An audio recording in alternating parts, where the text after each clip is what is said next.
radio, the Dagen Radio Accuracy. Thank you for the interview. Thank you. So we are very pleased to welcome you here.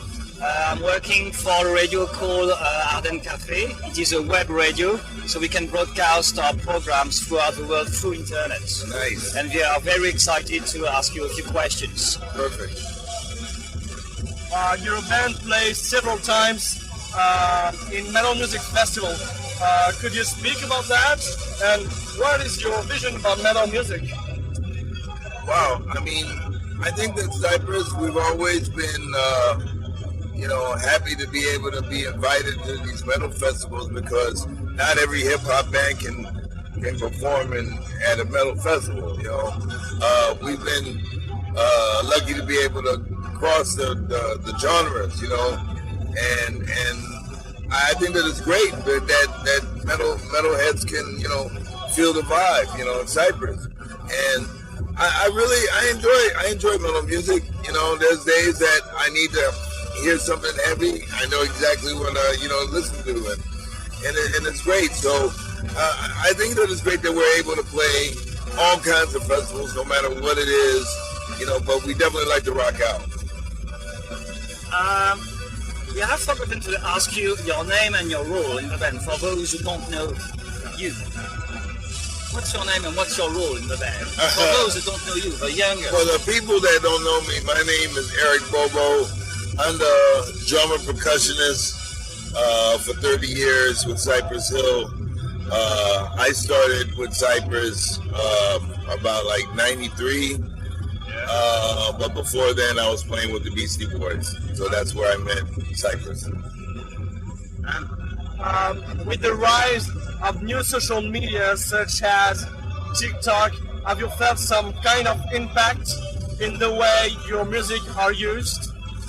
It's been interesting the way that social media has helped kids discover or rediscover old bands. Just by a TikTok trend, the right song can make the song blow up all over again. So I think that it's cool for us older people. It's kind of wow. We have to learn something new to try to go forward, but it's challenging at the same time because you're getting a whole new audience, and that's what you need to keep on going. You need that new audience as well as your core audience. You've been always involved in the defense of small communities, of civil rights and freedom of speech. A bit a quad question. In your country, what do you think is the most important fight to lead in the years to come in the USA for you? Wow. Because I know when you started, Latinos were not very incorporated into American music, and thanks to you, we started to see more and more Latino singers and artists in different videos on social medias, etc. So your impact was huge for this community. According to you today, for the USA, with this situation today, what is the biggest fight you will have to lead? I mean, the biggest fight I think that we have is just to take care, to be able to take care of the people in need. There's a high rise in homelessness. There's a high rise in people that have mental health issues. And some of those issues could be helped with the use of cannabis. So it's almost like a tie-in a way, because now it's more accepted in our country, with the medicinal use, be able to go to a dispensary and get it and everything like that. So it is proven that it is helping. But I think that those issues like homelessness and mental health and the keeping the rights for women and things like that, those are very important. No matter what race you are, we have to keep that going, Okay. What is your vision about the current hip-hop scene? There's some hip-hop, new hip-hop that I like. There's some that I don't like. And it's because to me it's kind of repetitive. I think back in, the 90s, 2000s, no group wanted to sound like the other group. No MC wanted to sound like the other MC. Now it's hard to take, to notice the difference between a lot of MCs. So I just hope that, some of the kids get a little bit more creative to be able to keep it interesting, But I think that just the thing of hip hop being like the number one genre in the world is a very big thing. 50 years, 50 years of hip hop. You mentioned it like a few minutes ago. Fighting against the criminalization of cannabis has always been something really important for you. Obviously, things have changed, as you said, in your country. What do you think about the way people consider cannabis today? Are you still fighting for its legalization and its acceptation? The fight doesn't end. I think that we've come a long way. I think that we've opened up and had a lot of awareness. But, there's still states back in America that still consider it a drug as dangerous like heroin, and that's not the case. That's the same in France. Yeah, that's the same in France. It is like it's not, and it's like it's insane to me because you can see the differences even with alcohol. Yeah. I mean, people die from alcohol every single day. Thousands upon thousands. Alcohol makes money for the states. Exactly. That's the thing. So they're still trying to figure out how they can really make money from cannabis. And when that happens, then it's going to be a more legal thing. But I hope they do it with the right legislation. It can benefit the right people, the growers, the farmers, the people that are cultivating, and not have to tax them so much. Because right now, the tax in California on marijuana is insane, and so they're already making money. It's like everywhere in the world. I think they try to make out as much money as they can about things people like. Yes. That's the problem today. And yeah.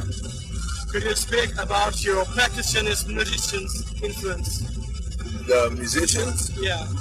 Wow, I go from different genres. My father, of course, Willie Bobo. I grew up, being exposed to Latin jazz music, Tito Puente, to like rock music. You got, John Bonham, Danny Carey, Neil Peart, those kind of drummers.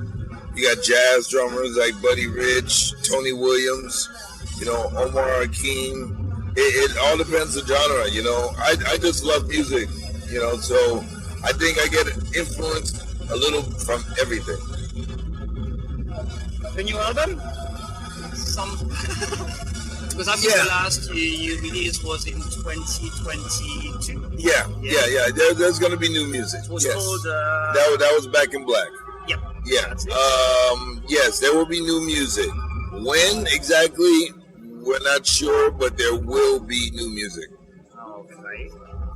Could you speak about your other projects like Still Assassins or Eric Ballo and Stu Biggins? Oh, well, my project with Stu Bangers, Empires, that came out a couple years back. That was an incredible album to make because it was during the time of the pandemic, right in the middle. And I think that everybody had a little something to say about what was going on in the state of the world. So really proud of that record. We have a new album coming out with that we produced for Psycho Les of the Beatnuts.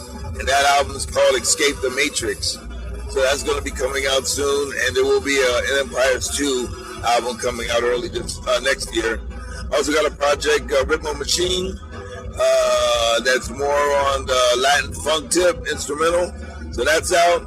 New Soul Assassins album, Muggs, incredible what he came up with, and there will be new CYPRESS HILL. And how do you manage your different projects? It's like, I think dealing with people with different personalities, everyone is kind of handled a little different. The end result is the same, but different vibes. You got to be a little bit more open to try different things. I like the fact that I can make a record and I can make another record and it can sound completely different, yet it comes from the same brain. That's the beauty of music. I've seen that. There was a documentary called Insane the Rain about your story. Yeah. How did you join this document? How did you work with the people who were in charge of making this documentary? Well, we had our guy, Esteban Oriol, which was on tour with us, and it was a good friend, and that had helped that he was directing. So we were able to flow very smoothly with what we wanted to say, what we wanted to portray. So it was really easy process, you know, because he was there. He was there and he was documenting a lot of stuff. So, I mean, he was the perfect person to be able to tell that story. How would you describe the long way you've been since from the beginning with the CYPRESS Hill? How was the trip with CYPRESS Hill until today? It's been an incredible ride, you know, ups and downs, highs and lows, more highs than anything. But it's been great because, you know, I mean, it's family, you know, we're brothers, and it's been great to be able to make music with these guys. It's been great that they've been able to accept me in, you know, way back when, you know. I don't think that they anticipated having a fourth member, but 30 years later, here I am. So it's been great, man, and I look forward to some more time. Down being part of one of the most influential hip-hop band cause you some pleasure? Sure. Now, no. You know, I think that it's great, you know, that we're still able to perform, and now we're like a legacy band that, you know, people are coming to our shows that are bringing their kids. So it's kind of like that Rolling Stones effect, you know, and I like that, you know, I think it's good. So no pressure at all. A strange question, I think. Who would be the ideal collaborator on a CYPRESS Hill track, dead or alive? Wow, key collaborator. Wow, that's a good question. I think one of you answered one because it's a question I've already seen on the internet, and one of the band answered Bob Marley. Bob Marley? Oh yeah, I want to ask you the same question. Dead or alive? Dead or alive? I would say Jimi Hendrix. You know what I mean? To lay down some grooves, some rock grooves, that would be kind of funky. What is your last word for our listeners? Just that thank you for all the years of support. We enjoy coming out to France and performing for all of you, and we look forward to many more years of coming out here. Thank you for the support and enjoy the show. Thank you. Got 1 minute left. Imagine somebody doesn't know you, the bands. Which album should he listen to have a good representation of what you can do? Wow. You know, I think if you play the first 4 albums in order, you'll get it. Even the first 5 albums in order, you'll get it. You'll hear the influences. You'll hear, you know, the growth. You'll hear how we blend different genres together. And then by the end of the last album, the 5th album, you'll say, wow, CYPRESS Hill is a really complete band.